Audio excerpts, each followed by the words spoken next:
At the beginning of the movie Pretty Woman, there's a man walking across the street in Hollywood, and he asks the question, "What's your dream?" Everybody has a dream. Tell me your dream. Actually, he doesn't say, "Tell me your dream." Um, he says, "Keep on dreaming." I'm not quite getting the quote right, but the part I love is where he says, "Everybody has a dream. What's your dream?" And it reminds me of my favorite poem by Mary Oliver called A Summer's Day. And in it, she asks, "Tell me, what will you do?" Actually, no, she says, "Tell me, what is it you plan to do with your one wild and precious life?" I love that. Yes, life is wild and precious. And what is it you plan to do? What is your dream? And have you ever actually stopped to wonder about this for yourself? A lot of us haven't since we were kids. You might have thought about what your dream was, what you wanted to do when you were 7, and maybe you wanted to be an astronaut or a fire-breathing dragon. I wanted to be an Olympic figure skater. But what about now? What about today? Have you stopped to consider, what is my dream? What actually do I want to do with my one wild and precious life? I love asking people these questions, or this question about what your dream is, because everyone is so unique. Everyone has their own way that is very much them and unique for how they want to spend their life. Some people want to go and have a sheep farm. Someone else wants to write a book. Other people, maybe it's their dream to work in an IT corporation and make the best IT that's possible. Another person wants to run a Greek restaurant. It's always very individual. Each person's dream is for them. That's why they're dreaming it. And so you may not know what your dream is. That's a great place to start from. It's a space of possibility, of wondering, what is my dream now? What will emerge through me? I believe that dreams come to people for a reason. The sheep farmer isn't dreaming the dream of the IT corporate guy, or vice versa. There is no one dream for every person. What is coming to you is for you. It is your dream. So if you haven't really thought about this in a long time, or even if you do know, maybe take a minute right now, pause the video, and ask yourself, well, okay, what is my dream? I'll wait. Right about now, you might be thinking, well, I can't have my dream. It's not achievable for me. My dream is too big. And that's my next question for you. What is stopping you? What are you up against? You might be thinking, I can't dream right now. I'm too overwhelmed. I'm too busy. I don't have enough time. I don't have enough energy. You might be just craving a moment's rest or peace. You might be thinking, I just need to be able to relax. I just need to reset my nervous system. I just need to have a bit more energy, a bit more time in the day. Don't you know? Your dream might be just that, for a moments of peace and rest. You might be thinking, well, I'm in too much pain. I can't dream when I'm in this much pain. It overwhelms me and creates this big wall of pain in front of me. I can't imagine past the pain. Fair enough. You might be thinking, well, don't you know? I'm overwhelmed all the time. Don't you know the traffic that I have to drive every day? Don't you know my boss? At work, they're putting an extra overload on me. I have to do all these other tasks. I'm in meetings all day. I don't have time. You go home and you'd say, well, I go home and my kids are on me. Or I go home and my kids won't talk to me. My kids hate me. or at least they say they do.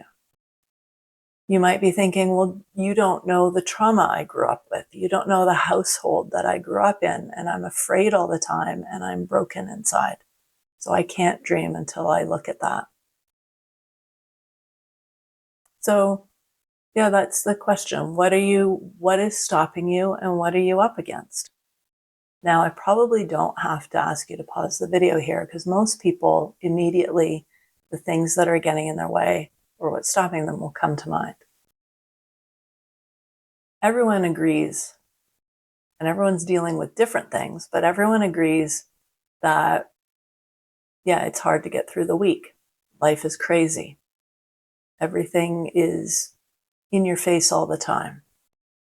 And it often feels that way. But have you ever taken a moment to consider if that is actually true? Are those the things that are stopping me?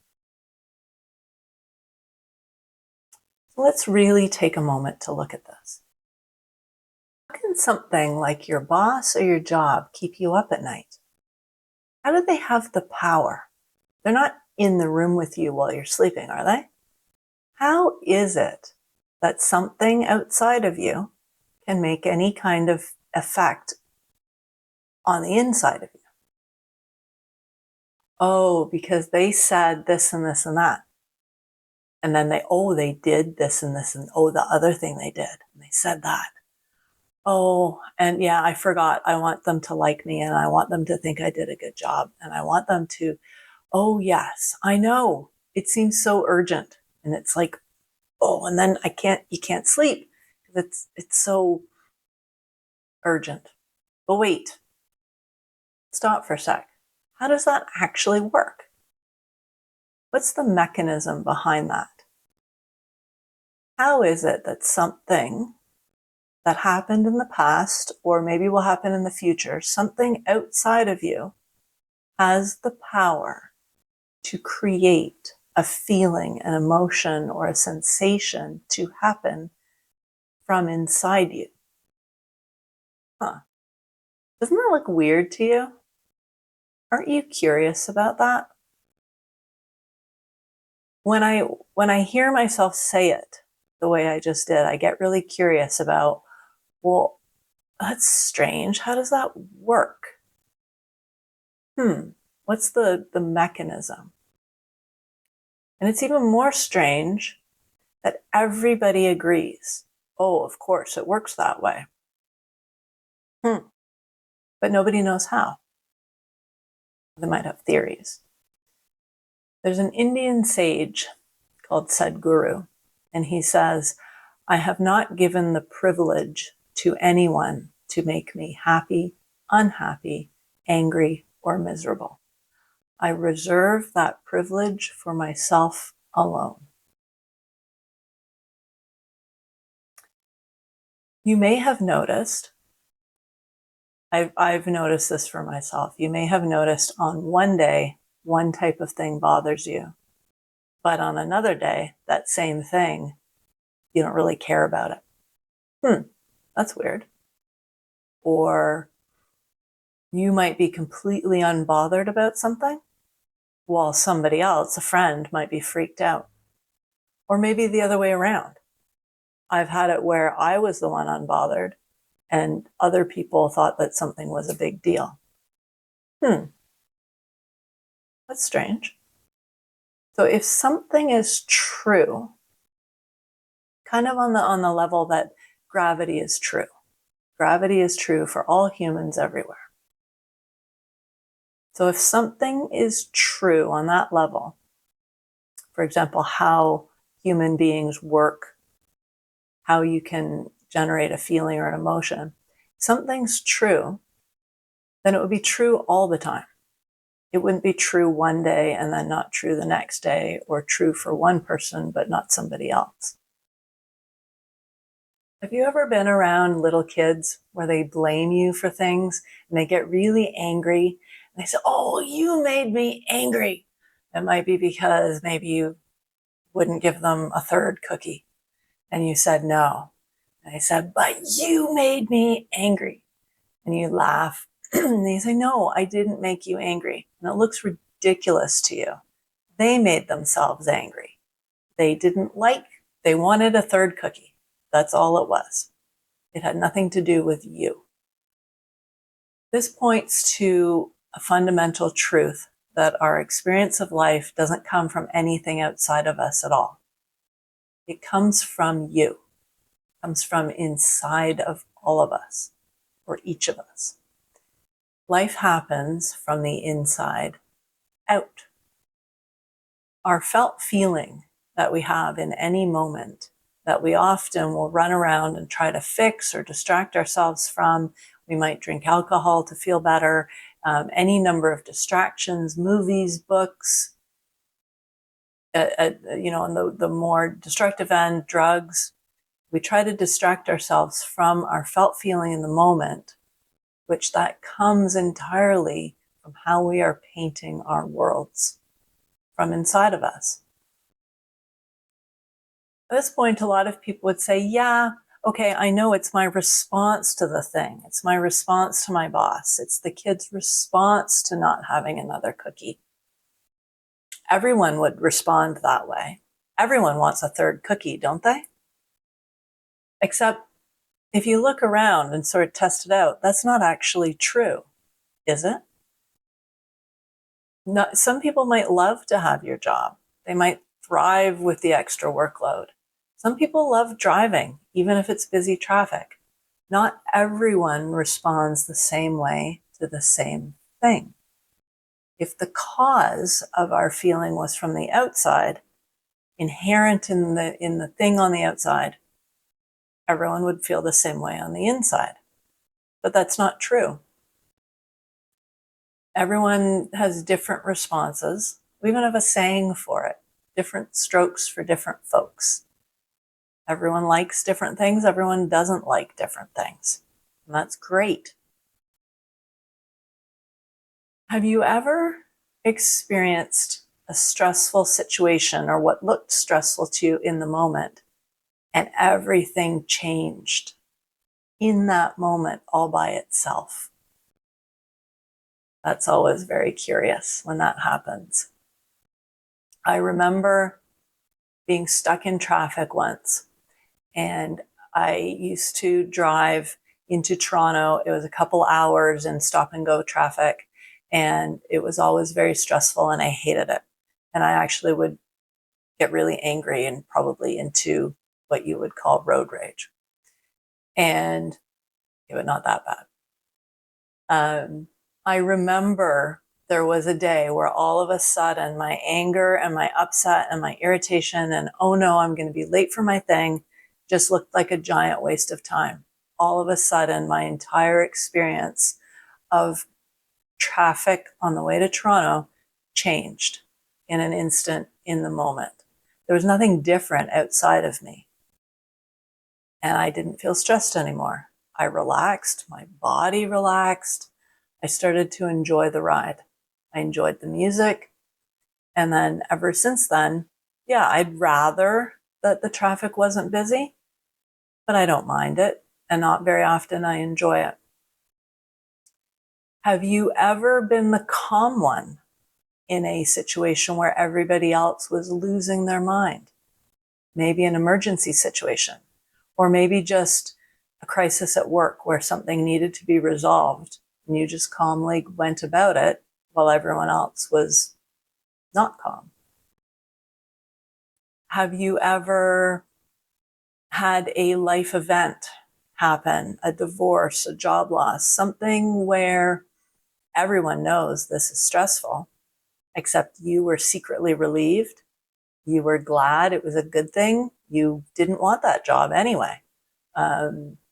Maybe you felt guilty about being secretly relieved, but it wasn't the thing that was happening wasn't inherently stressful because you had a different way that you're painting your world from the inside.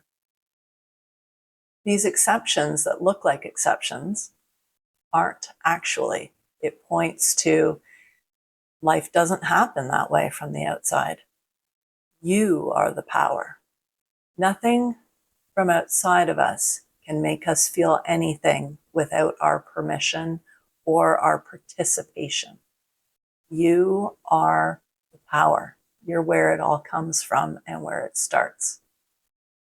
This truth doesn't say anything about how we should use it.